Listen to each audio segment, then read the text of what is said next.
Good morning, global citizens. Welcome to your daily dose of world news from UsajiminternationalHub. I'm your host, bringing you the top stories shaping our planet today. Let's dive right in. Stay informed, stay connected. Subscribe for more updates. In a major diplomatic milestone, Iran's Foreign Minister Abbas Araghchi announced today that all United Nations Security Council restrictions against Iran will officially terminate as of October 18, 2025. This follows the expiration of Resolution 2231, which endorsed the 2015 nuclear deal. Over 120 members of the non-aligned movement acknowledged this shift at their recent summit in Uganda, marking a potential turning point in international relations. The world mourns the loss of Tomoichi Murayama, Japan's former prime minister, who passed away at the age of 101. Murayama, who served from 1994 to 1996, is best remembered for issuing the landmark Murayama Statement, a profound apology for Japan's wartime atrocities during World War II on the 50th anniversary of its surrender. His legacy of reconciliation continues to inspire global efforts toward peace and accountability.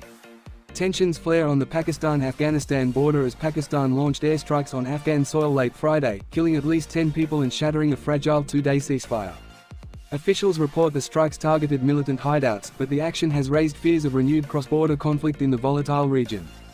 International calls for de-escalation are mounting as both sides assess the fallout. From Washington, U.S. President Donald Trump hosted Ukraine's President Volodymyr Zelensky amid ongoing efforts to broker peace with Russia.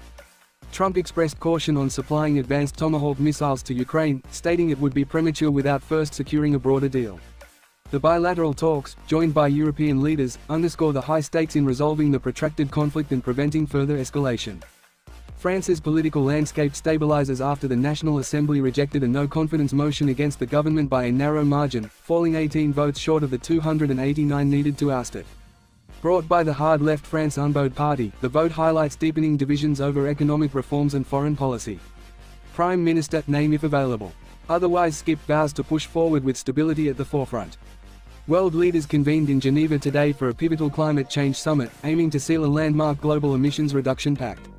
As extreme weather events intensify worldwide, delegates from over 190 nations are negotiating binding commitments to limit warming to 1.5 degrees Celsius. Environmental advocates hail it as a last chance opportunity to avert irreversible damage, outcomes expected by week's end. Domestic unrest simmers in the U.S. as the federal government shutdown enters its third week, fueling widespread frustration over budget impasse. A court order temporarily blocks mass firings, but union lawyers accuse the Trump administration of violations.